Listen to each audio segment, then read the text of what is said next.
Okay, my question is, अगर पूछिए, आपको एक पूछिए। दिन का प्रधानमंत्री बनाया जाता, आपको अगर एक दिन का प्रधानमंत्री बनाया जाता, तो आप क्या करते?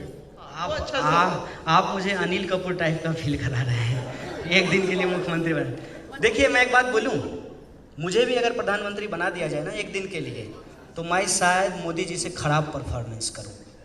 मैं ये ईमानदारी से स्वीकार करता हूं। मुझे ये नहीं है कि मैं अपने आप को हीरो साबित करूं, लेकिन मेरा ये कहना है कि कोशिश तो कर सकते हैं ना उस जगह पे जा कर के।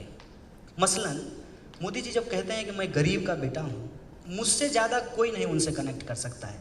मैं बहुत कनेक्ट करता हूँ, लेकिन मैं ये सोचता हूँ कि अगर आप गरीब का बेटा हैं तो आप इस देश के पब्लिक फंडेड एजुकेशन सिस्टम को बर्बाद क्यों कर रहे हैं? मेरा सिंपल एक सवाल है। तो आप पब्लिक फंडेड एजुकेशन को बचाइए ना जहाँ गरीब का बच्चा पढ़ता है। आप पब्लिक फंडेड अस्पताल को बचाइए ना जहाँ गरीबों का इलाज होता है।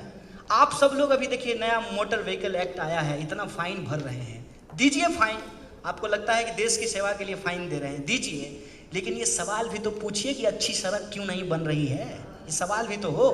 मुझे अगर मौका मिले इस देश में शासन प्रशासन को चलाने का, तो मैं बार बार कहता हूँ कॉन्स्टिट्यूशन सर मैं फिर रेफर कर रहा हूँ, जो स्टेट डायरेक्टिव्स है ना उसको आप पढ़िए। क्या कहता है? कहता है कि एजुकेशन पे ध्यान दीजिए, शिक्षा से देश महान होता है। शिक्षा को ठीक करने का प्रयास करेंगे, स्वास्थ्य सिस्टम को ठीक करने का प्रयास करेंगे, अपनी जो इकोनॉमी है उसको अपने ट्रेडिशन, अपनी हिस्ट्री, अपने कल्चर के हिसाब से डेवलप करके यहाँ के लोगों के लिए नए रोजगार का सृजन करने का प्रयास करेंगे। और देश कोई भी भाषण देने से और छाती नपवाने से देश महान होता है कि देश जो है देश के लोगों के विकास से और देश के लोगों की उन्नति से देश महान होता है। हम ये करने का प्रयास करेंगे। चलिए, one more question and oh, there's a lady there. Let's get her in. Yeah. Kanhaiya ji, हम आज आपको कन्हैया जी बोल रहे हैं, और हम भी ने आपको अभी बैठ के बोला था कि अगर हमारे नाम नहीं बताना चाहते थे। नहीं, हमने आपको बोला था कि अगर हमारे हाथ में गन होती उस दिन जब हम दिल्ली में थे और हमने ये सुना था आपकी आवाज़ में, हम आपको शूट कर देते। कोई नहीं, गोली हमने आपको बोला था, गांधी बनते हैं। पर आज I am proud of you and I want to ask you one question. आपकी माँ ने क्या खा के आपको जन्मा था? That's a difficult Thank you. question. Please, sir. That I'm very confused why you wanted to shoot him, but I'm not asking you that. I mean, that's a disturbing thing you said, but I don't want to go there, huh? But please, huh? Okay. But the desire to shoot people who are in any case have a lot of enemies is scary. But I can tell you, कई बार गांधी बनने के लिए गोली खानी पड़ती है। चलिए बोलिए, आप सवाल पूछिए। आप बहुत देर से सवाल सर मेक इट क्विक। नहीं, मेरा एक सवाल है। यस, आप गिरिराज से कैसे हारे? Because I wanted you to win, and unfortunately I saw the results and I was shocked. Because Giriraj was a reluctant opponent right from the beginning. He was never confident against you, and in spite of that, did you analyze? आपने अपना analysis किया क्या? किया है sir, किया है। How Giriraj managed इनको पता that sort of a margin, which was unexpected and totally unexpected. Sir I want to see you as the next PM of this country. Oh, it's too much. It's a heavy burden, sir. Sir इसमें simple ये है कि कभी कभी आपको ऐसा होता है कि कॉल आता हो फ़ोन पे कि लोन लीजिएगा, नहीं चाहिए लोन, यार रखो फ़ोन। तो अभी हम लोगों की स्थिति ये है सर कि हम लोग घूम घूम करके कह रहे हैं, तो लोग मुंह पे दरवाज़ा बंद करके कहते हैं कि नहीं चाहिए तुम्हारा पैकेज। तो अभी जो सरकार पैकेज दे रही है और उनके जो मीडिया चैनल्स हैं उसको जिस खूबसूरत तरीके से लोगों के सामने रखा जाता है, उसका प्रचार देखें हैं। रेजर का जब प्रचार होता है उसमें क्या होता है कि जिलेट से ऐसे करके आप दाढ़ी बनाएंगे तो 3-4 सुंदर सी लड़की आगे पीछे चलने लगेगी, अच्छा लगता है। हाँ, अच्छा ऐड होता है। डीओ का प्रचार भी वैसे ही होता है। और जो है आती हैं हमारी आपके ज़माने की बहुत अच्छी एक्ट्रेस थी हेमा मालिनी, और कहती हैं कि कैंट देता है शुद्ध पानी। अब हेमा मालिनी कह रही हैं तो ठीक ही कह रही होंगी, क्योंकि वो हमको अच्छी लगती हैं। तो होता क्या है कि कई बार हमारा जो पैकेज है ना वो लोगों को पसंद नहीं है, उनको वो पैकेज नहीं चाहिए। और बेगूसराय के लोगों को भी हमारा पैकेज नहीं चाहिए। अभी हो सकता है कि लोगों का ध्यान हो कि मंदिर बनाया जाए, हिंदू धर्म की रक्षा की जाए, संस्कृति का रक्षा किया जाए, ये पैकेज लोगों को पसंद आ रहा हो। क्या ये is that true? Is that your assessment? Of course it is. I am not saying कि ऐसा नहीं है, ऐसा है। तो इसलिए लोगों को लगता है कि स्कूल बनाने का बात, अस्पताल बनाने का बात, सड़क बनाने का बात, अरे फॉरेस्ट को बचाने का बात, ये सब चीज़ लोगों को नहीं पसंद है। लेकिन मैं ये कहता हूँ कि अगर हमारी बात सत्य है, अगर किसी भी मनुष्य का जीवन रोटी, कपड़ा, मकान, शिक्षा, स्वास्थ्य, पर्यावरण और सेल्फ रिस्पेक्ट, सबको सेल्फ रिस्पेक्ट चाहिए, इससे बहुत देर तक बियॉन्ड नहीं जा सकता है। घूम फिर करके लोगों को इस पर आना पड़ेगा। तो जब तक लोग आएंगे घूम पर फिर करके, तब तक हमको इंतजार करना पड़ेगा। तब तक गिरिराज जी मंत्री हैं, इनकलाब जिंदाबाद। अच्छा Kanhaiya, I want everyone in the audience, I don't know आपका मूड बना है कि नहीं बना है, कि वो जो आवाज़ जिसके वजह से आप सब पहचानने लगे कन्हैया कुमार है क्या चीज़, वो आवाज़ जो आप जेल में जो गाना गाते थे, क्या आपका मूड है कि थोड़ा सा हमें सुना दें?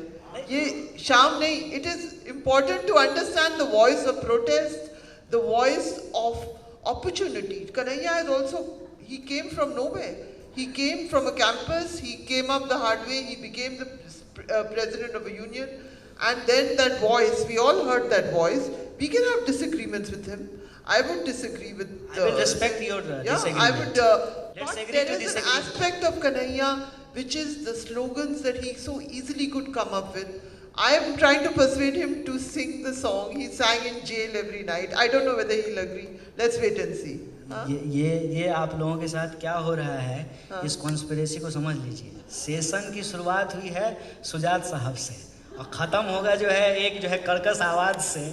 तो ये this is like kind of bad dream. So I am not going to sing because I don't have confidence.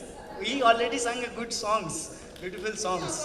Protest वाला गाइए ना कन्हैया, प्रोटेस्ट की आवाज़ सुनाइए बस। ये प्रोटेस्ट नहीं है ना लोग। अच्छा तो अंदाजा तो हो जाएगा। हर माहौल का एक मूड होता है। अच्छा, बस मुझे एक कविता बहुत पसंद है। हाँ, वो सुनाइए। और जेल के बारे में थोड़ी सी बात करके मैं वो कविता सुना करके मैं अपनी बात खत्म कर दूंगा। जेल के बारे में कुछ कुछ अच्छी चीज़ भी, तमाम बुरी चीज़ों के अलावे कुछ कुछ अच्छी चीज़ों के बारे में भी लोगों को जानना चाहिए। सबसे अच्छी चीज़ क्या है कि जेल में जाकर के आपको छोटी छोटी चीज़ों का महत्व पता चलेगा, जैसे नेल कटर का। क्योंकि हर वो छोटी चीज़ जिससे किसी इंसान की हत्या की जा सकती हो, उसको वो प्रतिबंधित होता है, वो प्रोहिबिटेड होता है, वो आपको इजीली आप उसको एक्सेस नहीं कर सकते हैं। कैंची का, जिससे आप अपने नाक का बाल काटते हैं, ये छोटी छोटी चीज़। तो मुझे एक चीज़ पता चला कि अगर आप जेल नहीं जाते तो जीवन में ना छोटी छोटी चीज़ों का महत्व आप नहीं समझ पाते हैं। जैसे फ़ोन है आप सबके हाथ में, लेकिन आपको पता है हम लोग आज सबसे कम कम्युनिकेशन करते हैं उनसे जिनसे हम मोहब्बत करते हैं। परिवार से, दोस्त से कम कम्युनिकेशन करते हैं।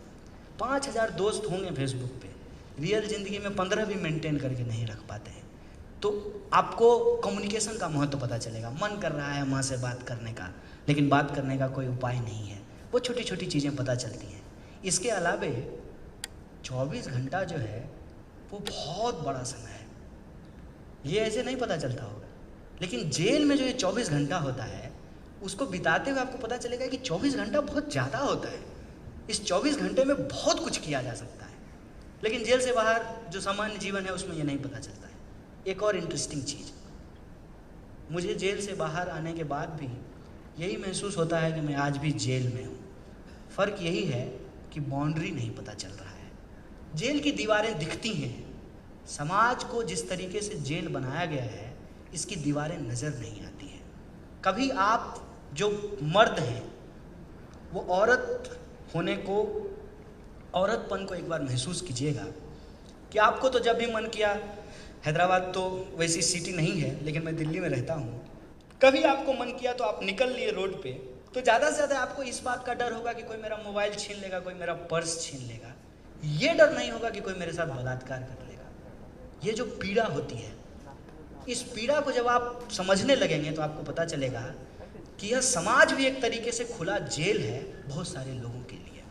खाना है, खाना रखा हुआ है, सजा हुआ है शीशे के भीतर, आपको भूख लगी हुई है, लेकिन आपकी पर्स आपको इजाज़त नहीं दे रहा है, तो आप खा नहीं सकते हैं। दीवारें हैं, दिखती नहीं हैं। ये एक चीज़ मुझे बाहर आकर के पता चला। इसीलिए जेल का जो टाइम था उसमें मैं कोशिश करता था कि इसको खूब मज़ेदार तरीके से जिया जाए। तो क्या क्या कर सकते हैं? कभी पढ़ सकते हैं, लिख सकते हैं, गा सकते हैं। तो उस दौरान मैं कविता अक्सर गाता था। ये रचना यश मालवीय की रचना है और यश मालवीय की ये रचना मैं अक्सर गुनगुनाता था। रचना कुछ इस तरह से है। तबे पैरों से उजाला आ रहा है, फिर कथाओं को खंगाला जा रहा है। अस्थगित है गति समय का रथ रुका है, कह रहा मन बहुत नाटक हो चुका है। दृष्टि में है रोशनी की एक चलनी और गाढ़ा धुआं चाला जा रहा है। जो नशे में धुत हैं उनकी कहें क्या, जो नशे में धुत हैं उनकी कहें क्या। होश वालों को संभाला जा रहा है। ये गाना मैं अक्सर गाता था। बहुत बहुत शुक्रिया, thank you. That was absolutely brilliant, and I got Kanhaiya to sing, so I'm very proud of myself. Thank you, thank you, thank you. आप सब लोगों को बहुत बहुत धन्यवाद हमको सुनने Thank के you लिए। so बहुत- much.